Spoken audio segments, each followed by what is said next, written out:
large multimodal data sets that describe exploitable mechanisms and pathways. And so if we can identify these fingerprints, then we can design unconventional experiments in order to collect and measure these fingerprints faster and in larger quantities. So I've outlined here some of the work that my group does. The bulk of our work is centered around bullet one, which I won't really talk about today. But things like building data-driven models where it's either computationally intractable or too slow to do first principles modeling, like with finite elements.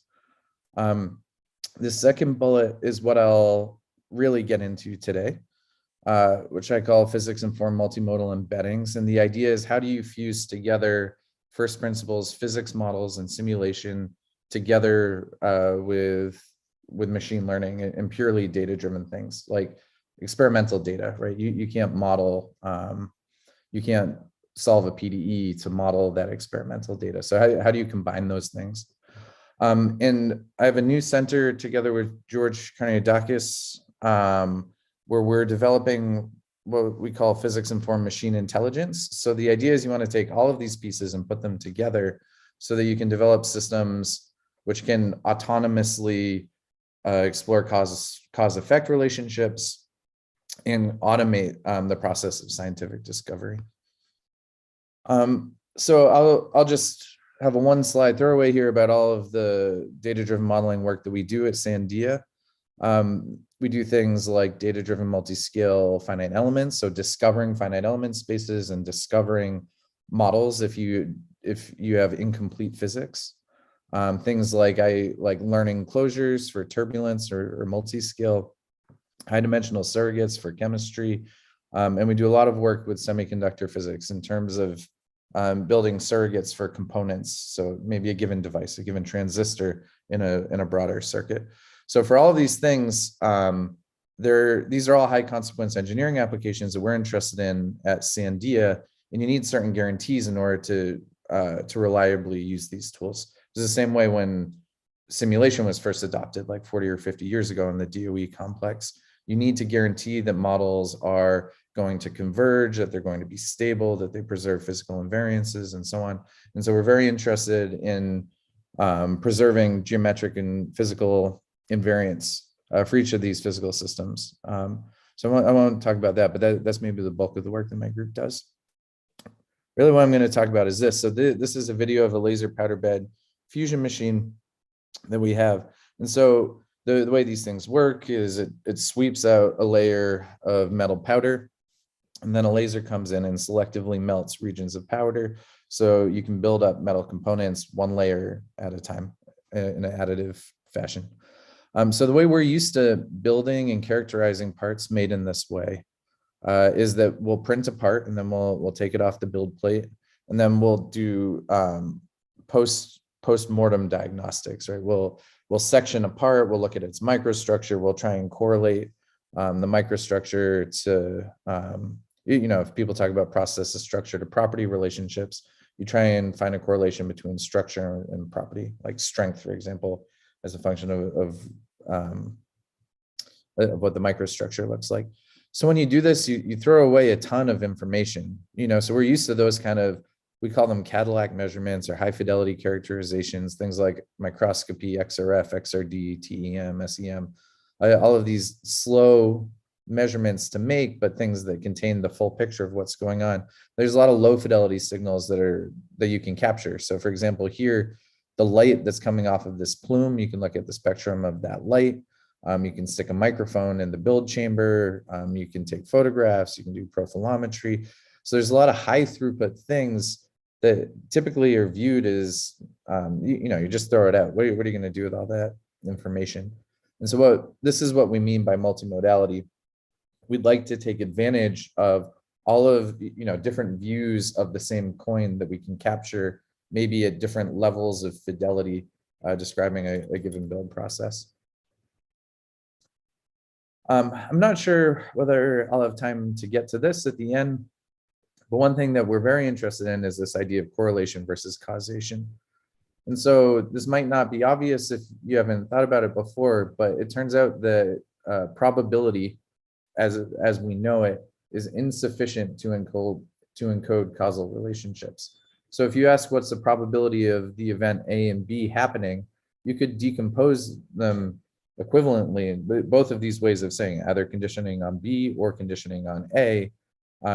These are equivalent ways of expressing this joint probability distribution. And so if you want to say, does B cause A or does A cause B?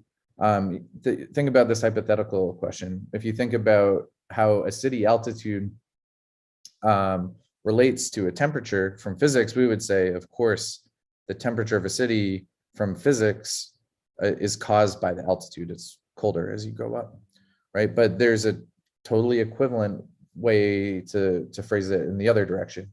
So you could say people like building cities around certain climates, like if you want to have a ski resort, you want that to be in the Alps. If you want a beach resort, you want that at ocean level, right? So there's a question about whether we can use machine learning to identify these causal relationships. And if we can identify cause and effect, then we can exploit that. We can attempt to detect causes of rare events like failure or other kinds of anomaly detection. So for this talk, I'm going to present results from a few projects. One is the Beyond Fingerprinting Grand Challenge project out of Sandia. It's led by Brad Boyce and Remy Dingerville. I'm the AI ML thrust lead for the project and also this new DOE Center for Causal Machine Learning that I mentioned. And so what I'm going to do is give an overview of multimodality and what I mean by that, and describe the mathematical framework they used to do that. So I'm going to skip over the mathematics of how we do it and more try and give some illustrative pictures of how this stuff works before I get into how some actual applications that we're doing. So the idea behind Beyond Fingerprinting, there's really two big thrusts to it. So the first question is, can you do high throughput fabrication and characterization of materials? So for this project, we're considering representative thin film systems from across the DOE complex, specifically metal additive, electroplating, and physical vapor deposition. These are all different processes for generating thin films for either desired mechanical or electrical or whatever. There's some desired property of these films, but all of them have a very high dimensional process parameter space that we need to control. So first, we need to achieve high throughput fabrication and characterization in order to gather enough data for it to even be plausible to do machine learning. And then the part of the project that I run is that then we want to develop machine learning frameworks, which can take advantage of these multimodal data cubes. So I've mentioned fingerprints a few times. Specifically, it's a little bit application specific what people mean by this, but it's a very common word in climate science and also in material science and chemistry. So the idea of a fingerprint is that there's some low dimensional signature of a complex process that you actually care about. And so typically the way this is done, the state of the art is people do things like look at PCA or do handcrafted feature engineering in order to identify these signals, right? So this could be like a temperature fluctuation and time series data that correlates to some mechanism of climate change, for example. And so what we'd like to do is, in an unsupervised way, discover these fingerprints. So that way we learn what these things are, which we can easily detect and hopefully exploit. I've also referred to multimodality. And so I have a little cartoon here describing what's meant by this that I like from a paper. So you can imagine the abstraction of a bird flying through the air, and you could describe that abstraction in terms of different modalities, right? So for example, you could take a picture of a bird flying, or you could describe a bird flying, right? And each one of these modalities in a way that's greater than the sum of the parts describe this abstraction. And so what the human brain can do is, like, instantaneously, it can fuse these things and extract this complementary information. And so in classical and computer science machine learning, in contrast to scientific machine learning, this is used all the time. So for example, text and video and audio are all combined to do automated captioning. So in this talk I'm giving right now, you could turn on captions. That's running inference on a neural network that's been trained to fuse text and audio and convert them. So we'd like to do that in the context of material science and science in scientific settings, right? But the idea now is that we view these different modalities as we want to fuse these high fidelity modalities, these Cadillac measurements that I mentioned, that we can collect in smaller quantity, but give a full picture of what's happening. We want to fuse those together with modalities which are trivial to gather at scale, but have little information. And we want to use the high fidelity stuff to upgrade the low fidelity stuff. And so there's been a ton of workshops around Department of Energy, road mapping, strategy for the next decade in scientific applications of machine learning. And this kind of multimodal idea has been flagged as maybe one of the most promising areas of research. So when we set out to build this machine learning framework, this is a figure from our proposal before we actually knew how to do it. Since then we figured out how to do it, but it kind of shows what it is that we're attempting to build. So we want a machine learning framework that can integrate synthetic simulation data, time series data, pre-process, in-process, and post-process experimental modalities of different dimension and so on. We want to use different types of machine learning models, some physics informed, physics-based models for things where physical modeling is feasible, but some black box stuff like convolutional networks or transformers for like image processing. And we need to be able to fuse those things together in order to bridge the process to structure to property gap and make predictions of things like strength or wear rate or so on, so some quantity of interest. And then ultimately what we'd like to be able to do is close the feedback loop around this entire system and use that to actually adapt our process and improve our manufacturing processes. So I'm gonna, so how do we do this? At the core of it, what we're doing is we're trying to fit probability distributions. We want to put a probability distribution on the space of all of these modalities and use that to make statistical predictions. So the tools we use for that are maximum likelihood estimation, right? Which is really you maximize the likelihood function in order to fit some distribution to your observed data. Our assumption is that you have some hidden latent variable Z, right? And so this is the usual kind of Bayesian thing, if you're familiar with this. And the idea is that there's some latent low dimensional space that describes this very large, complex, multimodal data set.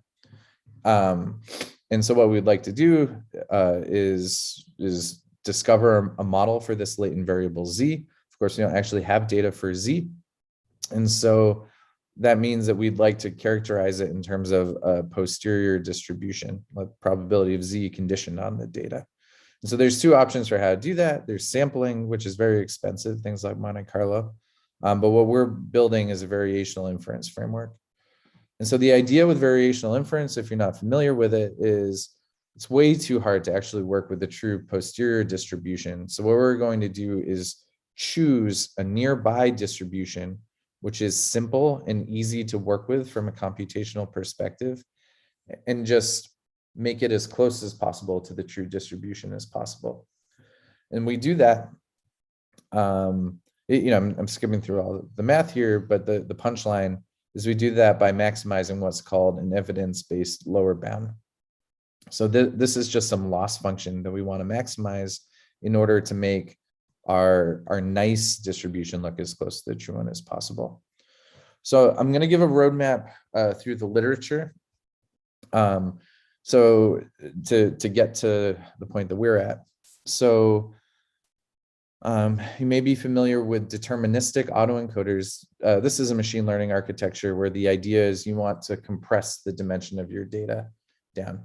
So what you're learning is an identity map you're feeding images or whatever your data is in. You want it to output the exact same image, and you're penalizing the mismatch between the input and the output, but you force it through a bottleneck so that you achieve some compression into a latent space. And so this is just a deterministic map. This is like a nonlinear least squares problem.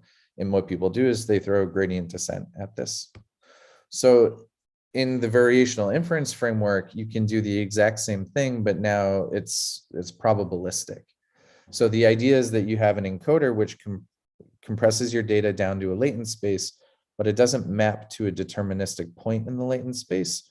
Instead, it maps to a Gaussian blob in the latent space. So it's sort of regularized, right? It doesn't map to one point, maps to some neighborhood of that point.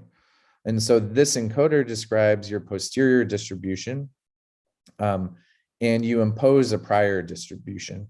So you're saying, I would like this posterior to look as close as possible to a given prior. And you do that by maximizing this elbow.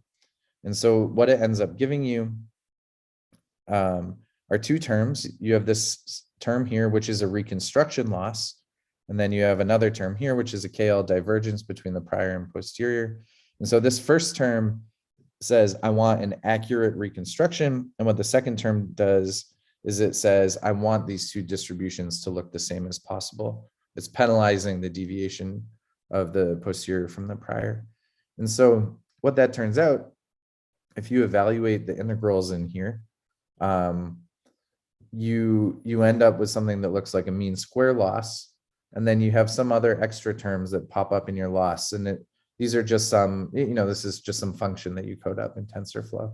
And so this thing you can throw gradient descent at, and off you go. So what I'm showing here is an image of MNIST. MNIST is a data set consisting of handwritten digits numbered 0 through 9.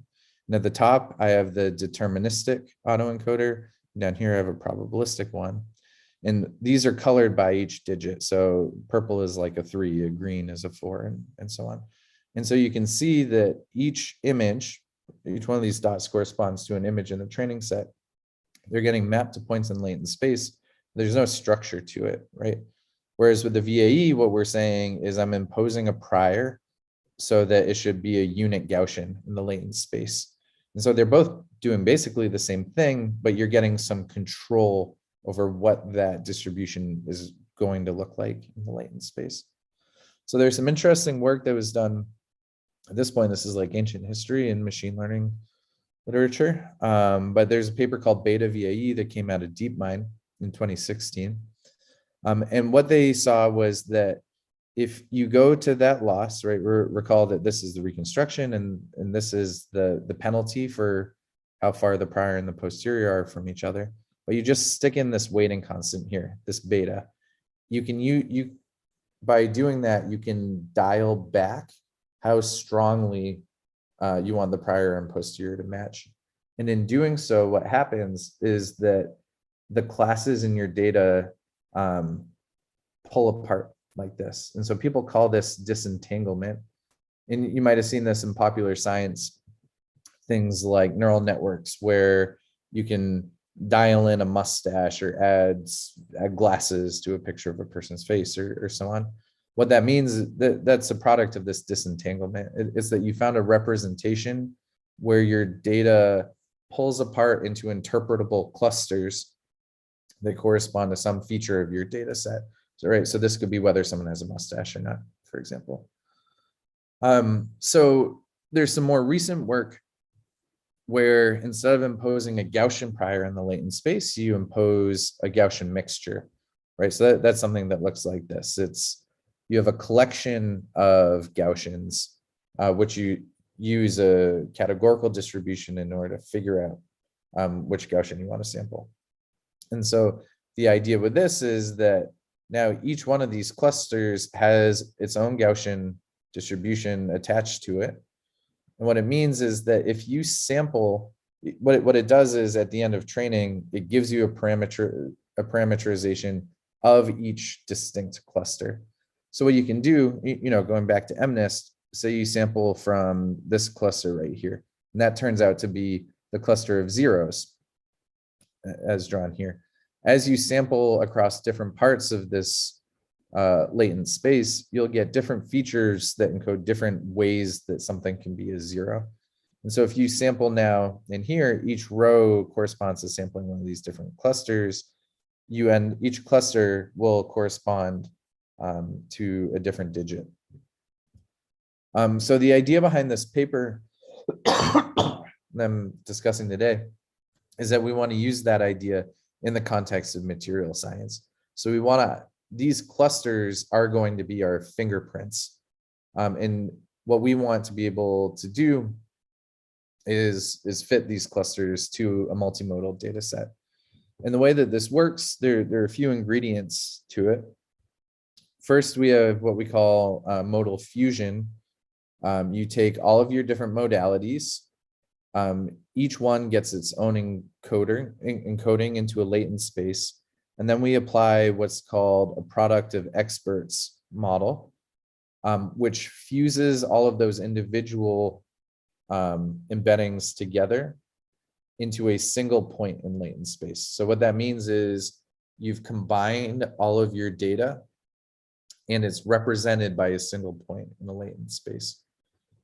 We use this variational inference framework in order to fit a Gaussian mixture model to it, like I've just described.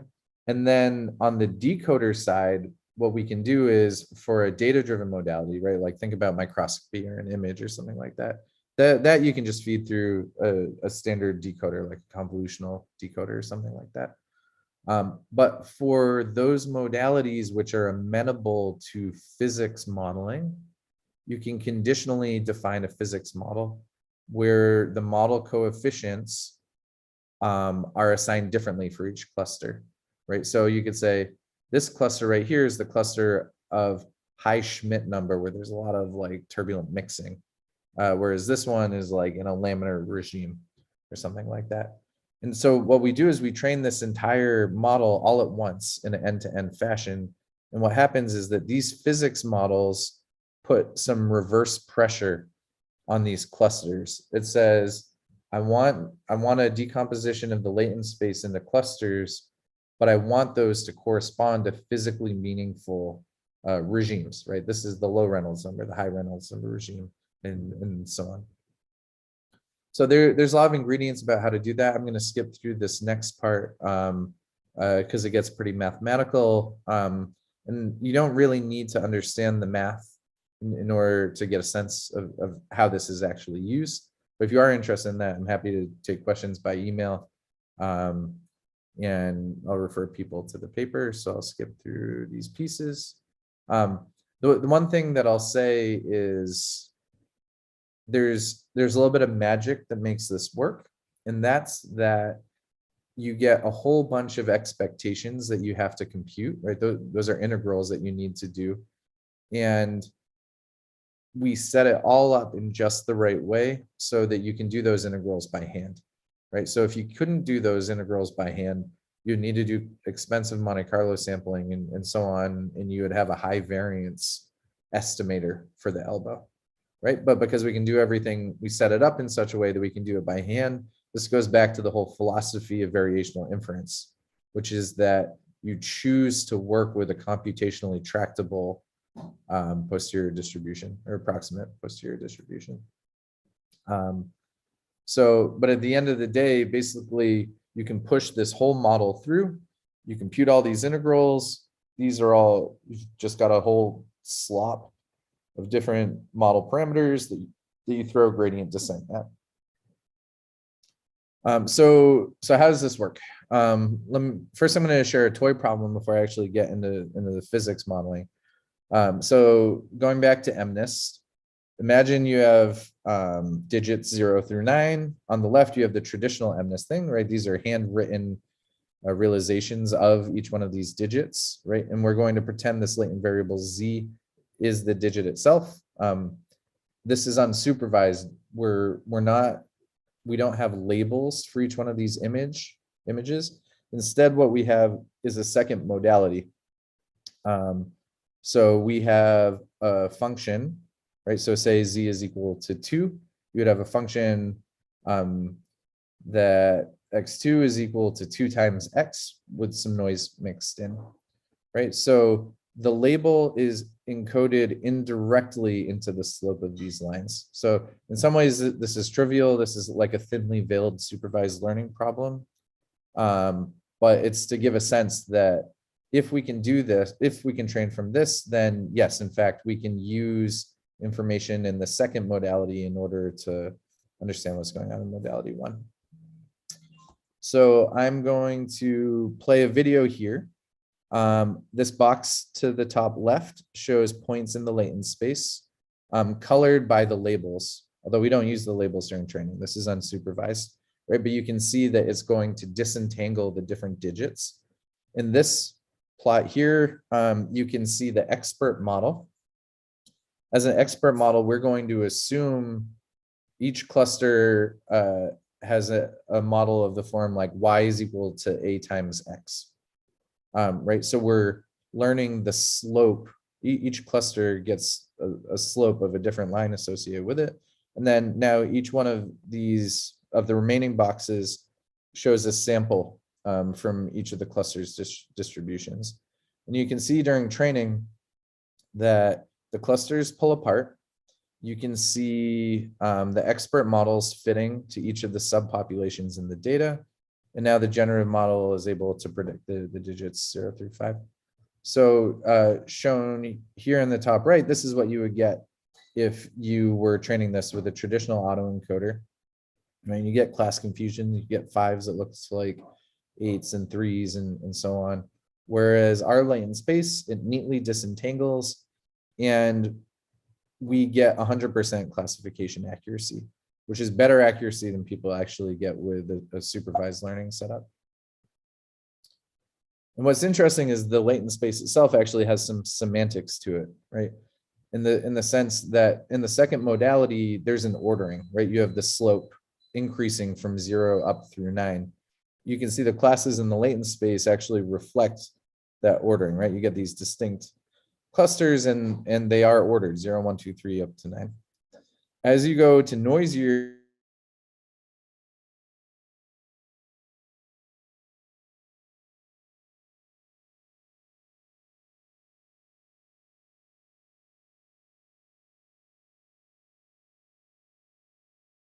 right?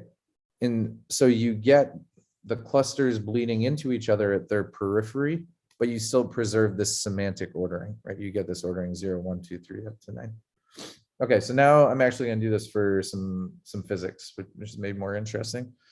So we have a data set which consists of uniaxial compression of additively manufactured lattices. We have 2 lattices. One is an octet.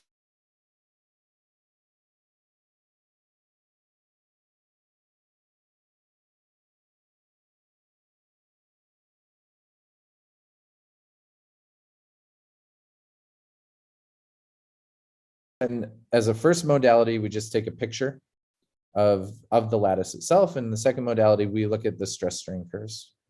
And so you can see where we're in trouble, that there's some class confusion here.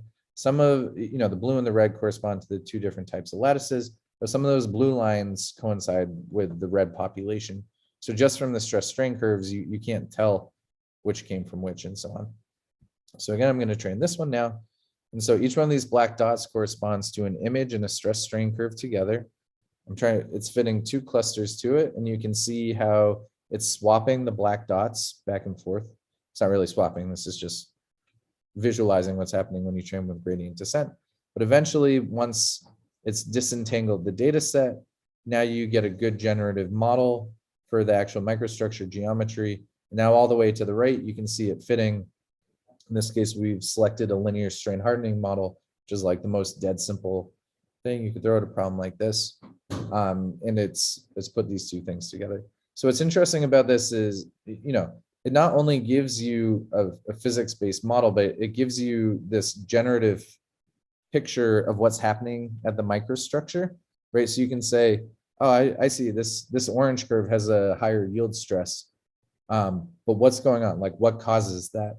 So a subject matter expert can go back and it can look at the generative model and it can say, oh, like, yes, in this case, it was this lattice versus that lattice. This is kind of trivial. This is a historical data set that we got started with while we were ramping up our new experimental facilities. Okay, so I'm just going to share some early applications. One place we're using this is for tribology. Tribology is the study of wear and friction, if you're unfamiliar with it. And so the idea is you have a thin film on a substrate, and it's kind of like a record player. You have a needle that you drag across that film, progressively ramping up the force until you get delamination, right? Like the film starts to crack apart and chip. And so there's a quantity of interest called LC2. That's the length of the scratch before you get this chipping. And it's an important design parameter for understanding how much strength a given film has.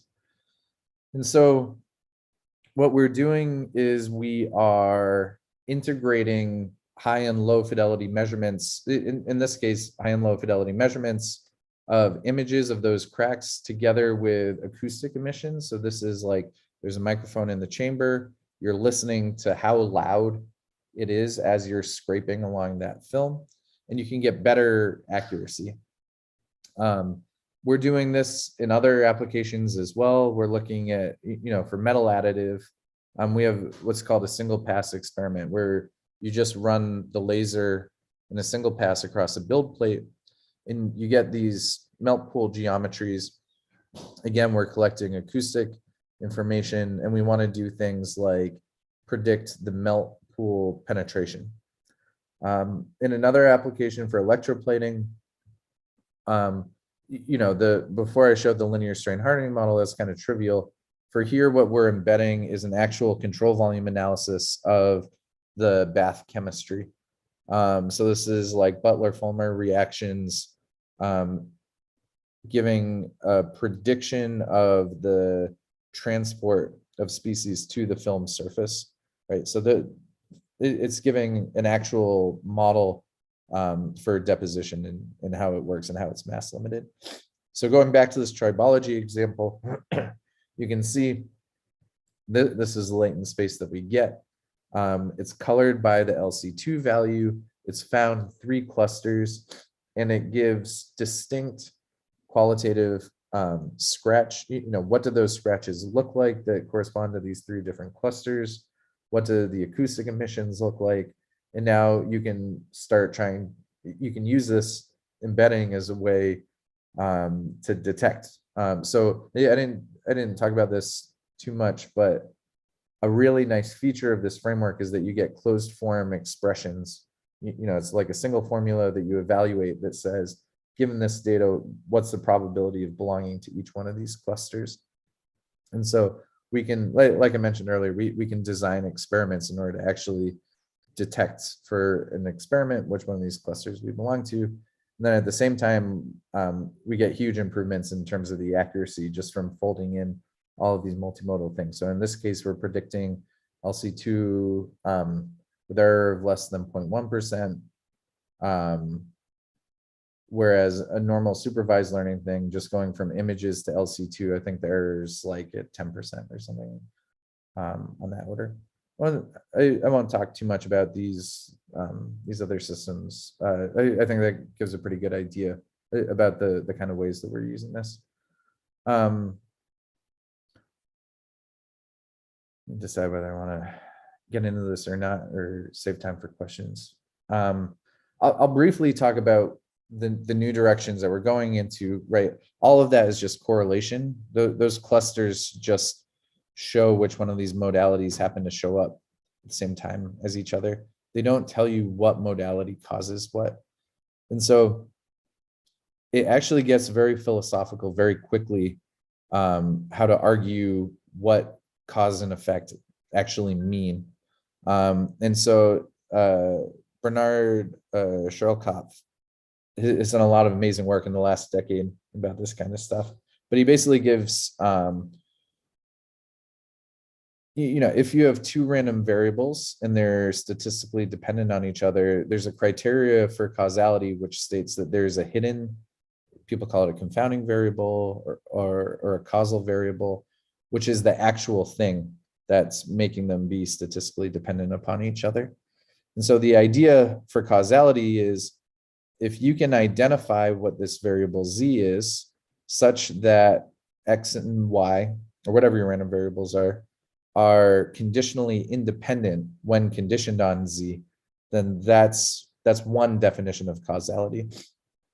I won't get into the argument about that here, but the idea about this PIMA framework is that we can view the clusters as the nodes of a causal graph. So we can embed into multiple latent spaces where we're trying to infer which nodes cause which other nodes. And so at the end of training, if you can successfully train something like this, what you get is the edge weights of this graph actually say which of these fingerprints is causing which other fingerprints. So this is pretty new work, but something I'm very excited about and just trying to share. So yeah, maybe I'll stop at this point and take questions if there are any.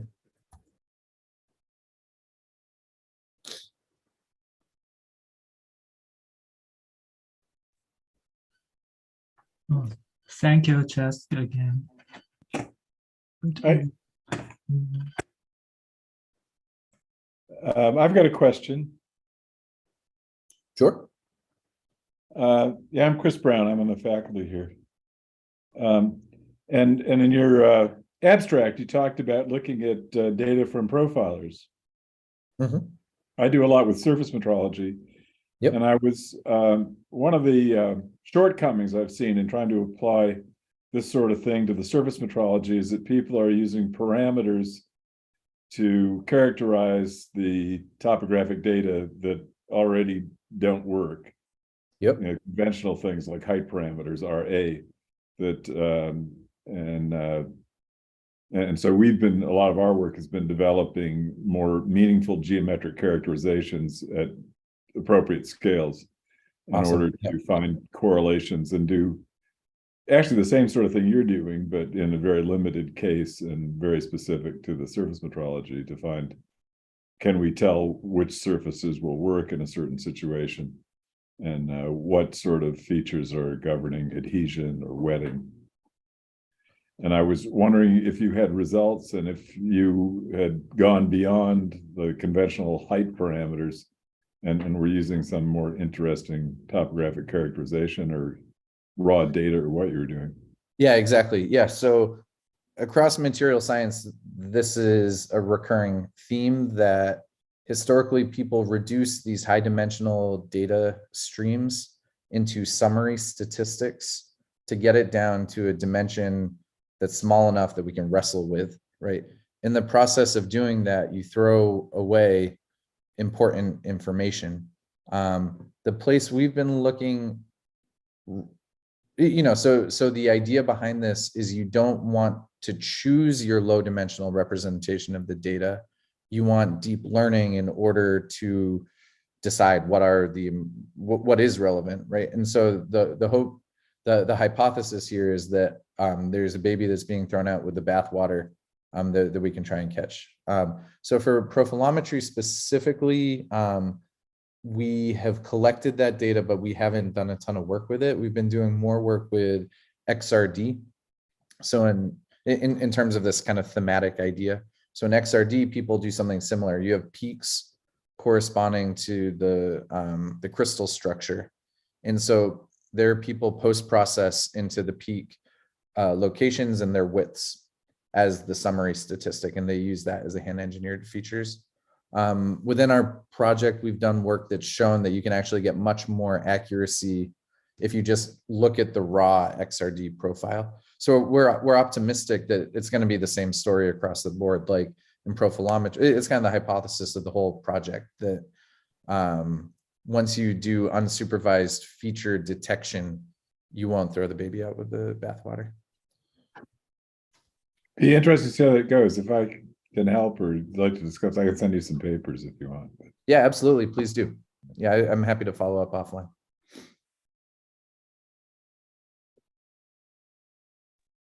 But thank you for a nice presentation.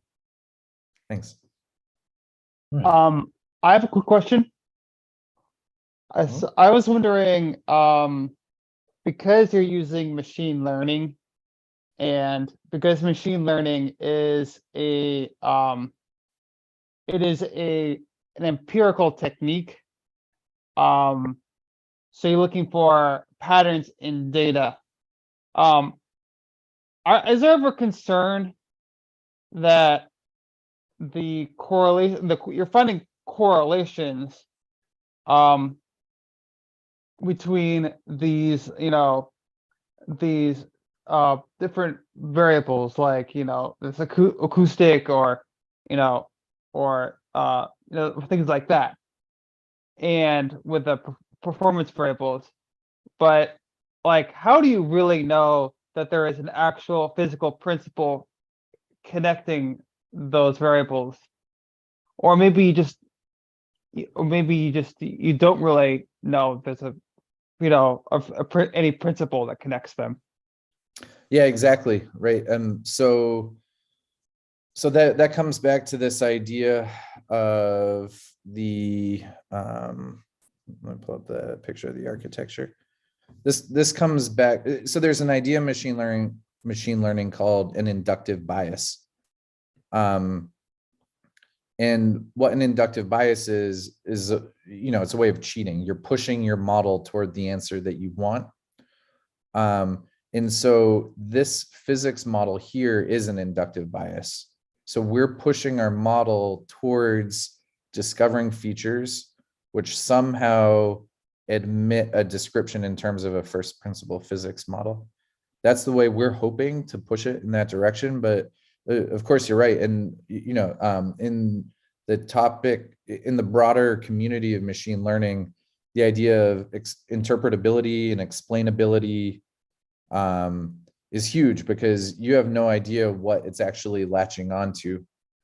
There are these kind of pathological examples where people want to use computer vision to diagnose like breast cancer, for example. And they'll look at a stack of mammograms, but there will be a label on the hospital, and it turns out that one of the hospitals is the place that people go in order, if they have cancer. So when people dug into that data set, it said that that's what it was using. It was cheating. It was figuring out to check whether people were at the hospital for people with cancer or not, right? It could be the same thing here. And that's a big danger with this. And that's why I didn't get a chance to get into it as much, but uncertainty quantification, physical interpretability, structure preservation are all the kind of things that we're interested in order to bring trust and interpretability back into these kind of predictions. It's a great question. Thank you. Right. I'm wondering, you mentioned that you take into account lots of different kinds of data. I'm wondering if you can give an example of a data channel or data mode that seemed counterintuitive at first, but ended up providing some significant information in terms of identifying some of the features or of interest you're looking for. Yeah, that's a great question. To be honest, we're still hunting for those. So for a project like this is a pretty huge project. There's like 35 people on it, and a lot of this is spinning up unconventional mechanical testing and materials testing and so on. So it's been a little bit slow to ramp up, and we have prioritized the not surprising relationships first, because we're anxious to show that this does in fact work. We're trying to validate. There's a lot going on here. There's unconventional materials characterization and unconventional machine learning stuff. This hasn't, we developed this machine learning stuff specifically for this project. So it's a great question. If you have thoughts about where you think there may be, something that goes against the grain of conventional wisdom, that's the exact thing that we're hoping we'll be able to chase down. But we don't have any success stories like that yet. Okay, just curious. love to see something like acoustics, like you mentioned, having some correlation, for example, in additive manufacturing, where there might be some particular signal where your production or your melting runs into some powder defects or other things. Anyway, could look forward to some interesting results at some point. Yeah, I'll just share this anecdote. We were very excited, exactly like you described. We were really excited for acoustic information in a chamber. It turns out that the acoustics are fraught in a metal additive chamber. So even the microphone placement, if you have a microphone on the left half versus the right half of the build plate, it biases the data, and it's very sensitive to things like that. So we had some preliminary things, but it goes to show just how finicky a lot of this stuff is on the experimental side. Like it's not as easy as you just jam a microphone in there. So that that was one roadblock that we hit. Great. Okay, well, I know you have to run, but I'll just share that the majority of people seem to get the right idea about your seminar and the idea of multimodality and use of multiple data streams. So let's thank our speaker and appreciate your coming in a difficult week, and thanks for joining us. Yep, thanks for having me. It was my pleasure. And please, anyone, if you're interested, please feel free to email me. My email address is natrask@sandia.gov. I'm happy to talk more offline. Great, and I put it in the Canvas description as well. His email's already there. So great. Terrific. Take care. Bye. Thank you. Thank you.